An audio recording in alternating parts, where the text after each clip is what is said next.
அடுத்ததா 2ஆம் இடத்தில் மாந்தி. லக்னம் முடிஞ்சது 2ஆம் இடம். அப்போ 2ஆம் இடம் அப்படிங்கிறது பார்த்திங்கன்னா குடும்பஸ்தானம். இதில் உதாரணத்துக்கு மேஷ லக்னம் போட்டிருக்கேன். நீங்கள் அவங்கவுங்க ஜாதகத்தை எடுத்து பார்த்துக்கோங்க. 2ஆம் இடத்துல மாந்தி இருக்கு. 2ஆம் இடம்னா என்ன? குடும்பம், பொருளாதாரம், தனம், வாக்கு, இது எல்லாமே 2ஆம் இடம்.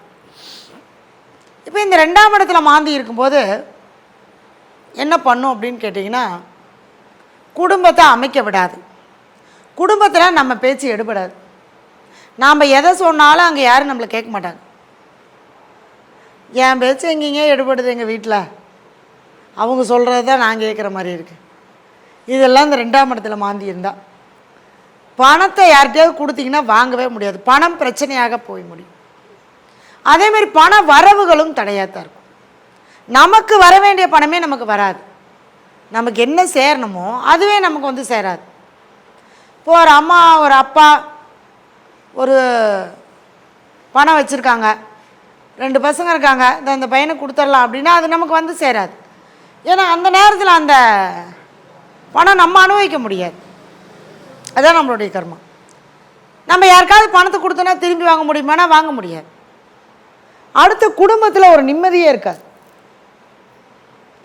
குடும்பம் அமைஞ்சிட்டாலும் லைஃப்பை எப்படியாவது கல்யாணம் மூச்சு கஷ்டப்பட்டு கல்யாணம் முடிச்சிட்டோம்னு வச்சுக்கங்க, கல்யாணம் முடிச்சதுக்கப்புறம் பஞ்சாயத்து தான். ஏன்னா 2ஆம் இடங்கிறது பேச்சுவார்த்தையிலே ஒரு சிலருக்கு திருமணம் நிற்கும். ஏன்னா 2ஆம் இடத்தை இருந்தால் 8ஆம் இடத்தை பார்க்கும். அப்போ 2, 8, 8ஆம் இடம் தான் மாங்கல்யஸ்தானம். நிச்சயம் பண்ணியாச்சு, புடவை எடுத்தாச்சு, தாலி வாங்கியாச்சு, கல்யாணம் நடக்கலை. இந்த மாதிரி இருக்கிறவங்களுக்கெல்லாம் கரெக்டாக அந்த தசாபுத்தி கண்டிப்பாக நடந்திருக்கும். அப்படி நடக்கும்போது தான் அந்த 8ஆம் இடம் சொல்லக்கூடிய மாங்கல்யஸ்தானத்தை பாதிக்கும். அதே மாதிரி ஒரு பயம் இருந்துக்கிட்டே இருக்கும். ஏன்னா 2, 8ங்கிறப்போ ஒரு பயம் இருந்துக்கிட்டே இருக்கும்.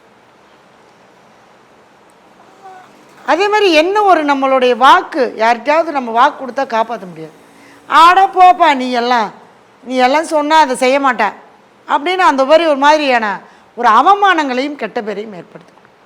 ஏன்னா 8ஆம் இடத்தை பார்த்தாலே 8ஆம் இடங்கிறது அவமானம், கெட்ட பேர், தேவையில்லாத வம்பு வழக்கு, வட்டிக்கு வாங்கி வட்டி கட்டுறது, இதெல்லாமே 8ஆம் இடம். ரகசியமாக நம்ம பணம் போயிடும். ஏதாவது ஆன்லைன் பிஸ்னஸ் பண்ணுறேன் அந்த மாதிரி ஏதாவது பண்ணும்போது நம்ம கண்டிப்பாக இந்த 2, 8 மாந்தி சம்மந்தப்பட்டால் கண்டிப்பாக பொருளாதார இழப்பு ஏற்பட்டே தீரும். இதுதான் இந்த 2ஆம் இடத்துல இருக்கக்கூடிய மாந்தி நமக்கு செய்யக்கூடிய விஷயம். இது வந்து குடும்பஸ்தானம். அப்படிங்கிறப்ப குடும்பத்தோடு போய் திதி கொடுத்துட்டு வரணும். முக்கியமாக என்னென்னா இந்த ஆத்மசாப நிவர்த்தி அப்படிங்கிறது பார்த்திங்கன்னா முதல்ல திதி கொடுக்கணும். முன்னோர்களுக்கு நிறைய பேர் பார்த்திங்கன்னா கொடுத்துருக்கவே மாட்டாங்க. இப்போ தாங்க ஒரு 6 மாதம் ஆகுதுங்க, 1 வருஷம் ஆகுது, கொடுத்தோன்னா நம்மளுக்கு உடனே சரியாயிருமானா சரியாகாது. அந்த கொஞ்சம் கொஞ்சமாக அதை சரி பண்ணிகிட்டே வரணும். அப்போ குடும்பத்தோடு போய் 2ஆம் இடம்னு குடும்பத்தோடு போய் திதி கொடுத்துட்டு வரணும். அது எங்கே போய் கொடுத்துட்டு வரணும்னா 2ஆம் இடத்துல மாந்தி இருந்தால் தில தர்ப்பணபுரி பூந்தோட்டம், கும்பகோணத்துக்கு பக்கத்தில் பூந்தோட்டம், அங்கே வந்து நித்திய பூஜையாக அமாவாசை பூஜை நடக்கும். அதனால் அந்த இடத்துக்கு போய் திதி கொடுத்துட்டு வரும்போது கண்டிப்பாக இந்த ஆத்ம சாபமானது அவங்களுக்கு நிவர்த்தி ஆகும். அதுக்கப்புறம் உங்களுடைய ஜாதகத்தில் மாந்தி எந்த நட்சத்திரத்தில் நிற்கிறாரோ அது சார்ந்த நம்மளுடைய கர்மா என்னன்னு கண்டுபிடிச்சி அதுக்கான நிவர்த்தி பண்ணும்போது கண்டிப்பாக நம்மளுக்கு பாதிப்புகள் கட்டாயம் குறைக்கும். சரிங்களா?